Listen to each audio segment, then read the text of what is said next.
عباس رضی اللہ عنہما روایت کرتے ہیں، انہوں نے مرفوعاً بیان کیا، یعنی رسول اللہ صلی اللہ علیہ وسلم سے بیان کیا، 3 چیزوں میں شفا ہے، شہد پینے میں، سینگی لگوانے اور آگ سے داغنے میں، اور میں اپنی امت کو داغنے سے منع کرتا ہوں۔ تو رسول اللہ صلی اللہ علیہ وسلم کا فرمان ہے کہ الشفاء فی 3، شفا 3 چیزوں میں ہے۔ تو الفاظ کے ظاہر سے یوں معلوم ہوتا ہے کہ شاید صرف انہی 3 چیزوں میں شفا ہے، لیکن حقیقت اس کے برعکس ہے۔ ان 3 چیزوں میں تو یقیناً شفا ہے، لیکن ان کے علاوہ بھی بہت سی دوائیوں میں اور رقیہ وغیرہ میں بھی اللہ نے شفا رکھی ہے، لیکن نبی صلی اللہ علیہ وسلم نے ان 3 چیزوں کو خاص کیا ہے کہ یہ بنیاد ہیں۔ لیکن ان میں بھی یہ یاد رکھنا چاہیے کہ یہ 3 چیزیں بھی اگر مزاج کو موافق آئیں اور ایک صحیح کوانٹٹی کے مطابق لی جائیں، صحیح طریقے پر لی جائیں، تو پھر ہی فائدہ ہوتا ہے۔ کیونکہ بعض اوقات ایسا بھی ہوتا ہے کہ انسان کوئی چیز استعمال کرتا ہے لیکن اس کو فائدہ نہیں ہوتا، تو وہ اپنے دل میں یہ خیال نہ کرے کہ شاید یہ بات درست نہیں، شاید یہ حدیث صحیح نہیں، یا ہمیں صحیح انفارمیشن نہیں ملی۔ نہیں، اصل بات یہ ہے کہ ان چیزوں میں شفا مشروط ہے کس چیز کے ساتھ، کہ وہ آپ کو موافق ہیں یا نہیں، اور پھر یہ کہ کتنی کوانٹٹی میں کوئی چیز لی جائے اور کس موقع پر لی جائے۔ اگر گرمی کی وجہ سے بیمار ہوا انسان اور کلونجی کی تاثیر گرم ہوتی ہے تو وہ کلونجی کھانا شروع کر دے، یا پھر یہ ہے کہ اگر ایک چٹکی بھر کلونجی کھانی ہے تو وہ پورا ٹیبل سپون کلونجی کا کھا بیٹھے۔ تو یہ تمام چیزیں بھی سمجھنے کی، آپ نے اصول بتا دی کہ ان چیزوں سے شفا حاصل ہو سکتی، لیکن کیسے؟ اس کے لیے ظاہر ہے کہ کوئی طبیب ہونا چاہیے، کوئی تجربہ کار ہونا چاہیے کہ جو انسان کو پھر سجیسٹ کرے کہ کس موقع پر کیا چیز لی جائے۔ اب مثال کے طور پر یہ ہے کہ تیر اندازی کی مثال آپ لیں، جیسے آپ تیر کو ایک شکار کے جانور پہ چلاتے ہیں تو اب کیا ہوتا ہے کہ تیر سے جانور جو ہے وہ شکار ہو جاتا ہے، لیکن اگر آپ کا تیر اس کو لگا ہی نہیں، خطا ہو گیا، یا پھر وہ صحیح جگہ نہیں جا کے لگا، تو وہ شکار تو بھاگ جائے گا اور تیر آپ کا ضائع چلا جائے گا۔ تو اسی طرح دوا کو بھی آپ ایک تیر کی طرح لیں، اگر وہ صحیح جگہ پر جا کر لگی، صحیح کوانٹٹی میں لگی، تو پھر ہی انشاءاللہ فائدہ ہوگا۔ بعض اوقات یہ وجہ بھی ہوتی ہے کہ انسانی جسم کے اندر کچھ رکاوٹیں ہوتی ہیں، یعنی دوا میں تو کوئی مشکل نہیں، دوا تو دوا ہی ہے، لیکن انسان کا جسم اس کو قبول نہیں کر رہا۔ اب مثلاً آپ نے تجربہ کیا ہوگا کہ ہم ہر روز پانی پیتے ہیں اور ہمارا جسم اس کو ہضم کر لیتا ہے اور اس سے پیاس بجھ جاتی ہے، لیکن یہی اگر کوئی کڈنیز کا مریض ہو تو اس کے لیے یہی پانی جو ہے اس کو ڈائجسٹ کرنا ایک مسئلہ ہوتا ہے، یا اس کا اخراج جسم سے، یا ہیضے کا مریض ہے یا جس کو وامٹنگ وغیرہ ہو رہی ہے، تو اگر آپ اس کو پانی پلانا شروع کر دیں گے تو اس کا جسم اسے قبول نہیں کرے گا، کیونکہ وہ اس کے مزاج کے موافق نہیں آ رہا۔ پھر اسی طرح یہ ہے کہ بعض اوقات بیماری لمبی ہو جاتی ہے، یعنی آپ کو ایک بیماری ہوئی، آپ نے ابتدا میں اس کو نہیں پکڑا، اب وہ جڑ پکڑ گئی، تو جب کوئی بیماری جڑ پکڑ جاتی ہے تو اس صورت میں بھی جسم اس بیماری کا عادی ہو جاتا ہے، یا جسم اس بیماری سے کمزور ہو جاتا ہے، اور پھر جسم کے اندر اتنی امیونٹی نہیں رہتی کہ وہ اس بیماری سے فائٹ کر سکے، یا یہ کہ جو دوا انسان کو دی جا رہی ہے وہ اس کو صحیح طور پر فائدہ پہنچا سکے۔ تو اسی لیے ڈاکٹرز یہ نصیحت کرتے ہیں کہ بیمار ہونے پر فوراً علاج کروایا جائے، بلکہ بیمار ہونے سے پہلے احتیاطی تدابیر اختیار کی جائیں۔ اب کورونا سے بچنے کے لیے کتنے بڑے پیمانے پر احتیاطی تدابیر ہو رہی ہیں اور کس کس طریقے سے ہو رہی ہیں تاکہ بیماری سے دور رہیں، اور اگر بیماری شروع ہی ہوئی ہے تو اسی وقت اس کو پکڑ لیں، بیماری کو چھپائے نہیں کہ کوئی یہ نہ کہے کہ اس کو کورونا ہو گیا ہے، اور انسان اگر اس سے غفلت برتے گا تو بیماری بڑھتی چلی جائے گی، اور جب بیماری حد سے بڑھنے لگتی ہے تو پھر کنٹرول کرنا مشکل ہو جاتا ہے اور بعض اوقات زندگی کو بھی خطرہ ہو جاتا ہے۔ تو بیماری کے علاج کے 3 مراحل ہیں۔ پہلا مرحلہ ہے تحفظ کا، پریونشن، یعنی بیماری سے حفظ ما تقدم۔ دوسرا ہوتا ہے بیماری کا فوراً علاج کرانا، مثلاً آپ کو زکام شروع ہی ہوا ہے تو اسی وقت اگر آپ شہد لے لیتے ہیں، شہد پانی، یا شہد پانی میں لیمو ڈال کے، اگر آپ کو لیمو سے الرجی نہ ہو، اسی طرح اگر آپ اس وقت کلونجی کا آئل جو ہے وہ لے لیتے ہیں، یا اور اسی طرح کی کچھ چیزیں، تو اس سے یہ کہ بیماری کنٹرول ہو جائے گی، یا یہ کہ اگر بیماری آئی بھی ہے تو بہت شدت سے نہیں آئے گی۔ اور تیسرا ہے بیماری کے علاج میں تاخیر کرنا۔ تو جب انسان بیماری کے علاج میں تاخیر کرتا ہے تو پھر دوائی جو ہے بیماری کے موافق نہیں ہوتی، اور اس صورت میں بھی اس سے صحیح فائدہ نہیں اٹھایا جا سکتا۔ تو یہاں پر نبی صلی اللہ علیہ وسلم نے 3 چیزوں کے اندر شفا بتائی ہے، ان میں سے سب سے پہلی چیز شربت عسل ہے، یعنی شہد کا پینا۔ صفراوی امراض جو ہے ان کا علاج شہد سے ممکن ہے، کیونکہ شہد جو ہے وہ مسل ہوتا ہے، اس سے کانسٹیپیشن دور ہوتی ہے، اسہال شروع ہو جاتا ہے، اور جسم سے ایسا صفراوی مادہ، صفراوی جو پیلا پیلا مادہ جسم سے نکلتا ہے نا، جیسے بعض اوقات وامٹنگ میں آتا ہے، بعض اوقات اور طریقوں سے، تو اس کو صفرا کہتے ہیں، تو وہ مادہ خارج ہو جاتا ہے۔ بعض اوقات یہ کہ وامٹنگ کی شکل میں نکل جاتا ہے، بعض اوقات موشنز کی شکل میں نکل جاتا ہے، لیکن بہرحال شہد جو ہے فائدہ مند ہے۔ قرآن مجید میں شہد کے بارے میں واضح طور پر آتا ہے کہ فیہ شفاء للناس، اس میں لوگوں کے لیے اللہ نے شفا رکھی ہے۔ اسی طرح ایک حدیث سے پتہ چلتا ہے کہ کس طرح شہد کے ذریعے ایک بیمار کو شفا ہوئی۔ ابو سعید رضی اللہ عنہ سے مروی ہے کہ ایک آدمی نبی صلی اللہ علیہ وسلم کی خدمت میں حاضر ہوا اور عرض کیا کہ میرا بھائی پیٹ کی تکلیف میں مبتلا ہے۔ آپ نے فرمایا اسے شہد پلاؤ۔ پھر وہ دوسری مرتبہ حاضر ہوا، آپ نے اسے شہد پلانے کے لیے کہا۔ پھر وہ تیسری مرتبہ آیا، آپ نے فرمایا اس کو شہد پلاؤ۔ وہ پھر آیا اور کہنے لگا کہ میں نے ایسا ہی کیا لیکن شفا نہیں ہوئی۔ نبی صلی اللہ علیہ وسلم نے فرمایا اللہ نے سچ کہا ہے اور تمہارے بھائی کا پیٹ جھوٹا ہے، اسے پھر شہد پلاؤ۔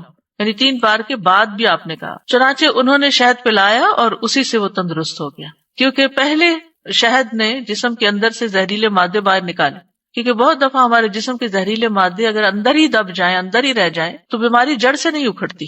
تو ایک اور بات بھی یہاں سے پتہ چل رہی ہے، اور وہ یہ کہ بیماری کے علاج میں صبر سے کام لینا چاہیے، اور شفا حاصل کرنے میں جلدی نہیں کرنی چاہیے، انتظار کرنا چاہیے، اور انتظار اور صبر کے ساتھ دوا لیتے رہنا چاہیے، اور اللہ تعالیٰ سے دعا بھی کرتے رہنا چاہیے، کیونکہ بیماری بعض اوقات آتی اچانک ہے لیکن جاتی اپنے وقت پر ہے، ٹائم لے کر جاتی ہے، تو اس لیے اس میں پریشان ہونے کی ضرورت نہیں۔ اب یہاں پر آپ صلی اللہ علیہ وسلم اس شخص کو بار بار ایک ہی بات فرما رہے ہیں، اور بالآخر اسی بات سے فائدہ ہوتا ہے۔ اگر وہ ایک آدھ دفعہ پلا کے چھوڑ دیتا، کیونکہ بہت دفعہ ایسا ہوتا ہے کہ ڈاکٹر جب ہمیں کوئی دوا سجیسٹ کرتا ہے یا ہم طب نبوی سے کوئی علاج شروع کرتے ہیں، تو ہم ایک ڈوز لینے کے بعد دیکھتے ہیں کچھ ہوا فائدہ، اچھا چلو دوسری لے لیا، نہیں ہوا، چھوڑو اس سے کوئی فائدہ نہیں، ہم فوراً گھبرا کے وہ دوا چھوڑ بیٹھتے ہیں، اور پھر بیمار کے بیمار رہتے ہیں۔ بعض بیماریاں جلد ٹھیک ہو جاتی ہیں اور بعض بیماریاں بہت وقت لیتی ہیں۔ ایک دفعہ میں کسی ڈاکٹر کے پاس گئی اور میں نے اپنی بیماری کے بارے میں بتایا، تو انہوں نے کہا کہ یہ بیماری آپ کو کب سے ہے؟ تو میں نے بتایا کہ اتنے سال سے ہے۔ تو انہوں نے کہا کہ ہر سال کا 1 ہفتہ لگا لو اور اتنے سال کے ہفتے گن لو، اتنا عرصہ کم از کم علاج کرو۔ یعنی ایک سمجھانے کا انداز تھا کہ ہو سکتا ہے اس سے پہلے ہی ٹھیک ہو جائے، لیکن یہ ہے کہ اتنا عرصہ کنٹینیوسلی علاج کرنا پڑے گا۔ تو یہ بات بہت ضروری ہے کہ انسان اس چیز کو سمجھے کہ فوری نتائج نہ مانگے۔ اور میں یہ بات خاص طور پر اس لیے کہہ رہی ہوں کیونکہ ہم جب طب نبوی سے علاج کرنا شروع کرتے ہیں تو ہم سمجھتے ہیں کہ بس صرف کوئی میریکل ہوگا، اور چونکہ نبی صلی اللہ علیہ وسلم نے فرمایا تو بس 1 آدھ دفعہ لینے سے مسئلہ حل ہو جائے گا۔ ہمیں پورے یقین کے ساتھ لینا چاہیے دوا کو یا ان غذاؤں کو، یہ تو دوائیں نہیں بلکہ غذائیں ہیں، لیکن جلدی نہیں مچانی چاہیے۔ اگلی چیز جو آپ نے بتائی وہ ہے شرطۃ محجم، ہجامہ کی کاٹ جو ہے، یعنی سینگی لگوانا یا ہجامہ کروانا، کپنگ جو ہوتا ہے۔ تو کہا یہ جاتا ہے کہ جو خونی امراض ہوتے ہیں، یعنی جو خون کے بگاڑ کی وجہ سے پیدا ہوتے ہیں، ان کا علاج جو ہے وہ ہجامہ یا کپنگ جس کو بولتے ہیں، یا سینگی، کیونکہ سینگی اس کو سینگ سے ہے۔ یہ پہلے زمانے میں سینگ کے ساتھ خون سک کیا جاتا تھا، یعنی ہارن جو ہوتا ہے کسی جانور کا۔ اسی طرح فسد کے ذریعے بھی خون نکالا جاتا ہے، فسد کھلوائی جاتی ہے، یعنی کہ مخصوص جگہوں پر باریک بلیڈ وغیرہ سے کٹ لگایا جاتا ہے جس سے ایک دم خون باہر نکلتا ہے اور انسان کو ریلیف ملتا ہے، لیکن عربوں میں اس کا عام رواج نہیں تھا۔ تو سینگی میں شفا ہے۔ رسول اللہ صلی اللہ علیہ وسلم نے فرمایا جس نے چاند کی 17، 19، 21 تاریخوں کو سینگی لگوائی اسے ہر بیماری سے شفا ہو جائے گی، اور اس کے لیے بہترین دن بھی آپ نے بتائے۔ ابن عمر کہتے ہیں میں نے رسول اللہ صلی اللہ علیہ وسلم کو فرماتے ہوئے سنا نہار منہ سینگی لگوانا بہتر ہے، یعنی اگر آپ ہجامہ کرانا چاہیں تو بغیر کچھ کھائے پیے ارلی مارننگ کروائیں، اور اس میں شفا ہے اور برکت ہے، یہ عقل بڑھاتا ہے، حافظہ تیز کرتا ہے، اللہ برکت دے۔ جمعرات کو سینگی لگوایا کرو، یعنی جمعرات کا دن زیادہ بہتر ہے، اور اسی طرح سوموار اور منگل کا بھی آپ نے فرمایا، اور بدھ، جمعہ، ہفتہ اور اتوار کے روز پچنے مت لگوایا کرو، یعنی یہ 4 دن مناسب نہیں ہے اس علاج کے لیے، اور پیر اور منگل کو سینگی لگوایا کرو، یعنی جمعرات بھی ہوگی، پیر اور منگل بھی ہو گیا، اس لیے کہ اسی دن اللہ نے ایوب علیہ السلام کو بیماری سے شفا عطا فرمائی، اور بدھ کے روز ان کو آزمائش میں مبتلا کیا تھا، اور کوڑ پن اور پھل بہری بھی بدھ والے دن یا رات کو ظاہر ہوتی ہے۔ یہ سنن ابن ماجہ کی روایت ہے۔ اس سلسلے میں ایک اور بات یہ بھی یاد رکھیے کہ ماہر لوگوں سے سینگی لگوانی چاہیے، یعنی ہر ایک اس کا ماسٹر نہیں ہوتا، کم از کم وہ شخص ہو کہ جو انسان کے جسم کو سمجھتا ہو، اس نے کچھ اناٹمی پڑھ رکھی ہو، بیماریوں کے بیک گراؤنڈ کو سمجھتا ہو، ان کی ریزنز کو سمجھتا ہو، اور پھر صحیح طور پر صحیح جگہ پر سینگی لگا دے. کیونکہ بعض اوقات ہجامہ کرنے والے ایسی جگہ پر کپ لگا دیتے ہیں جہاں نہیں لگانا چاہیے، اور وہ فائدے کی بجائے نقصان کا بھی ہو جاتا ہے. اسی طرح ایسے وقت میں لگاتے ہیں جو مناسب نہیں ہوتا تو اس سے بھی نقصان ہوتا ہے. اسی طرح بعض ایسی رگوں میں یا ایسی جگہوں پر سینگی لگوا دی جاتی ہے کہ جہاں وہ نہیں لگنی چاہیے. اسی طرح کٹس جو ہیں وہ خاص سمت کو لگتے ہیں، اس کا بھی لحاظ رکھنا چاہیے. تو یہ علاج ایک ماہر اور قابل انسان کا محتاج ہے، کیونکہ یہ کٹس لگانا جو ہے جسم پر وہ خطرناک کام ہے. یہ یاد رکھیے کہ ہجامہ 3 طرح کا ہوتا ہے. ایک ڈرائی ہجامہ ہوتا ہے جس میں کٹس نہیں لگائے جاتے، بلڈ نہیں نکالا جاتا. دوسرا ویٹ ہجامہ ہوتا ہے جس میں کٹس لگا کر یا پچنے لگا کر، سوئیاں لگا کر خون نکالا جاتا ہے. کئی طریقے ہیں. پھر اسی طرح ایک مساج کرنے والا ہوتا ہے، یعنی اس میں کپس کے ساتھ مساج کیا جاتا ہے، اس سے بھی فائدہ ہوتا ہے. یا یہ کہ مثلاً کسی خاص جگہ پر آپ کو درد ہو رہی ہے تو آپ اس کے اوپر خود بھی کپ لگا دیں اور کٹس نہیں لگائیں، کیونکہ جو کٹ لگانے کا کام ہے نا، یہ مخصوص تاریخوں، مخصوص دنوں اور قابل ڈاکٹر سے ہی لگانا چاہیے. لیکن اگر آپ کو کپ لگانا آتا ہے، مثلاً آپ کے ہاتھ میں کہیں درد ہو رہی ہے، کسی جوڑ پر درد ہو رہی ہے، تو آپ درد والے مقام پر کپ کو، جو کپ لگانے والا آلہ ہوتا ہے، اس کے پمپ جو ہوتا ہے اس کے ساتھ آپ لگا کے تھوڑی دیر چھوڑ دیں. یہ ایسے ہی جیسے کوئی مساج کر رہا ہو یا کوئی پریس کر رہا ہو. عموماً یہ کہا جاتا ہے کہ پین اس جگہ ہوتی ہے جہاں کوئی چیز اکٹھی ہو جاتی ہے، کوئی بلاکیٹ سا آ جاتا ہے، اور اس کو جب آپ جیسے پریشر پوائنٹس دبا کے اس کو ریلیز کرتے ہیں، یا ایکوپنکچر کے ساتھ یا ایکوپریشر کے ساتھ آپ علاج کرتے ہیں، تو ان جگہوں سے جو کوئی چیز اکٹھی ہوئی بھی ہوتی ہے یا جمع ہو جاتی ہے وہ ہٹ جاتی ہے، بلڈ فلو شروع ہو جاتا ہے، تو درد وغیرہ ٹھیک ہو جاتے ہیں. تو یہ جو ڈرائی ہجامہ ہوتا ہے یہ بلڈ سرکولیشن کو بہتر کرتا ہے. اور جب جسم میں بلڈ سرکولیشن اچھی ہوتی ہے، جیسے ایکسرسائز وغیرہ سے یا سانس کی ایکسرسائز سے، تو انسان ہمیشہ اچھا فیل کرتا ہے. ایسے انڈورفنس نکلتے ہیں جسم سے کہ جس سے انسان کی طبیعت اچھی ہو جاتی ہے، سر ہلکا ہو جاتا ہے اور انسان خوشی محسوس کرتا ہے. پھر اگلی چیز جو آپ نے بتائی وہ ہے اوقیتن بنارن، یا آگ سے داغنا، لیکن اس کی ممانعت کی گئی ہے. یعنی بعض اوقات شہد پینے سے جسم کے اندر کے زہریلے مادے جو ہیں وہ نکل جاتے ہیں، بعض اوقات ہجامہ سے نکل جاتے ہیں، لیکن ایک آخری مرحلہ یہ ہوتا ہے کہ یہ دونوں طریقے کام نہیں آ رہے. یعنی نہ تو غذا کے ذریعے جسم کھل رہا ہے، صاف ہو رہا ہے، اور نہ ہی ہجامہ کے ذریعے وہ رکاوٹیں دور ہو رہی ہیں. تو آخری اضطراری کیفیت میں اگر کسی بھی طریقے سے فضول یا فالتو مواد خارج نہ ہو تو آگ سے داغنے سے وہ بہتر ہوتا ہے. اسی لیے آپ دیکھیں کہ اگر کسی جگہ پر ہمیں درد ہو اور ہم ہیٹنگ پیڈ لگائیں یا کوئی گرم چیز اس پر رکھیں تو آپ دیکھیں گے کہ درد کو آرام آتا ہے، کیونکہ وہ نرم کرتی ہے اس جگہ کو، اور وہاں سے جو بھی مادے ایسے ہوتے ہیں وہ گرم چیز اس کو وہاں سے ہٹا دیتی ہے، تو انسان اچھا فیل کرتا ہے.